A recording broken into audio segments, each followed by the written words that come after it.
This is real, and you are completely unprepared, is the title of a book by Rabbi Alan Lew, a blessed memory, about the High Holy Days.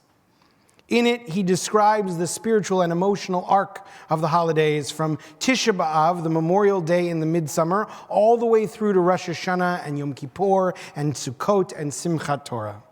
He ties them together into one story, which is about our journey home, the move from a sense of alienation from God and from ourselves to a sense of rootedness and embrace. Through this journey, he says that the soul will awaken to itself. Every year, somehow we get lost. We lose sight of who we are and who we are meant to be. Like a violin left on the shelf, we have gone out of tune. The cycle of the High Holy Days is an opportunity to retune ourselves to be in harmony with the universe. Rabbi Lew assures us that this is not an easy task. It takes intention and preparation. One does not get up and play the concerto. One has to warm up. One has to practice. The truest melody of our lives is waiting to be played. The High Holy Days call us to and ask us if we are ready. And often, when the call comes, we are completely unprepared. How many of us have made New Year's resolutions in December, and how many of us have failed at them only a few weeks or months later? In fact, one study found that 80% of New Year's resolutions have failed by the second week in February. I would contend that this is due, at least in part, to the fact that the hard work of transformation does not just happen in the 10 seconds it takes for the ball to drop. If changing our lives were as easy as flipping a switch, we would all be a lot happier and maybe in better shape. But it's not how it works. The process of changing our lives is slow. It's decision after decision after decision. There's an old joke about two buddies who are out to lunch, and one comments on the other's choice to order a salad. I've been on a diet, he says. Oh, really? Since when? Since breakfast. But resolutions are not the work of the High Holy Days, at least not in the same way. The arc of the Holy Days and soul-searching that Alan Lew describes takes 10 weeks, the time from Tisha B'Av to Simchat Torah. It doesn't happen all at once or even on a single day. We build to it slowly. It takes time to figure out where we have been and where we are. Only with these two data points can we plot our trajectory going forward. So in each of those 10 weeks, we engage with hard questions with increasing levels of intensity and urgency so that by the time Rosh Hashanah and Yom Kippur roll around, we are already deep into the work. The journey towards understanding who we are and who we are meant to be is the essential journey of this season. We wrestle with the meaning of our lives and with their finitude. My teacher, Rabbi Larry Hoffman, suggests that the Yemim Noraim, the days of awe, are a lifetime encapsulated in 10 days. On Rosh Hashanah, we are born anew. Like the world itself, we are open to new beginnings and new possibilities. On Yom Kippur, we rehearse our own death. We will not eat. We will wear white like a burial shroud. We will take all the Torahs out of the ark at Kol Nidre and stare into that empty ark until it becomes like a coffin. And all of this asks us to face the heart-shattering reality that we are mortal, that our time here is short. But to do that well, to really throw ourselves into that reenactment, we need to prepare. The Hebrew month of Elul is meant to be our warm-up for the power of the High Holy Days. Jews who pray in synagogue daily hear the shofar blown at every morning service like a ticking clock, like a countdown. There are special prayers that we insert into our liturgy, like Achat Sha'alti, the 27th Psalm that you heard earlier. Some of you have signed up to receive daily text messages from Emmanuel with spiritual prompts to guide you through this month. All of this is meant to prepare us for the hard work of heart work that lies ahead. Sundown tonight marks the 20th day of Elul. You've missed 19 shofar blasts already. The clock is well into its ticking.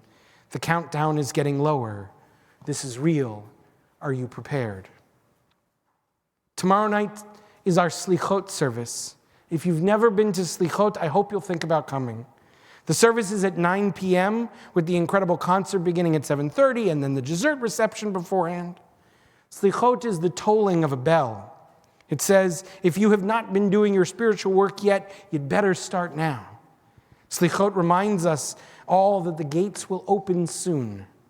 Slichot is a time of urgency. This is real. Are you prepared? And we need that urgency for the whole thing to work. We need to feel that sense of awe and trembling that comes in the face of big questions of the season. It's not the words of the prayer alone that do the hard work. It's not even the melodies, as ancient and stirring as they may be. Rather, it is what we bring to them that wakes us up, that shakes us until we are vibrating at the frequency of the prayers and their possibilities. Only then might the message of the High Holy Days really start to sink in. Only then might we approach the work with fullness of heart, with willingness to be present and vulnerable in the face of our own truth. Alan Liu illustrates that openness with a story. Every year before the days of Av, the Baal Shem Tov, the founder of Hasidic Judaism, held a competition to see who would blow the shofar for him on Rosh Hashanah. Now, if you wanted to blow the shofar for the Baal Shem Tov, not only did you have to play like a virtuoso, but you had to also learn an elaborate system of kavanot, secret prayers that were said just before you blew the shofar to direct the blasts and to see that they had their proper effect on the heavenly realms. All of the prospective shofar blowers practiced these kavanot for months. They were difficult and complex. There was one fellow who wanted to blow the shofar for the Baal Shem Tov so badly that he had been practicing his kavanot for years. But when the time came to audition before the Baal Shem, he realized that nothing he had done had prepared him adequately for the experience of standing before this great and holy man, and he choked. His mind froze completely. He couldn't remember even one of the kavanot he had practiced for all those years. He couldn't even remember what he was supposed to be doing at all. He just stood before the Baal Shem in silence, and then he realized how utterly he had failed this great test, and his heart broke in two, and he began to weep, sobbing loudly, his shoulders heaving, his whole body vibrating as he left. The Baal Shem Tov looked at him and said, "All right, you're hired." "But I don't understand," said the man. "I failed the test completely. I couldn't even remember one kavanah." So the Baal Shem explained with the following parable. In the palace of the king, there are many secret chambers, and there are secret keys for each chamber, but one key unlocks them all, and that key is an axe. The king is the eternal God of the universe, the Baal Shem explained. The palace is the house of God. The secret chambers are the sphirot, the ascending spiritual realms that bring us closer to God. And the secret keys, those are the kavanot. But the axe, the key that opens every chamber and brings us directly into the presence of the eternal, the axe is the broken heart. For as it says in Psalms, God is close to the brokenhearted. It is only through the possibility of letting our hearts break and being present to their breaking that we might respond to the call of the season, the call to return. The Baal Shem Tov is saying that if your heart does not break open a little bit at some point over these high holy days, with sadness or with joy, with awe or with love, you may have missed an opportunity. So your next opportunity is tomorrow night at Slichot. We will offer the first sounds of the season.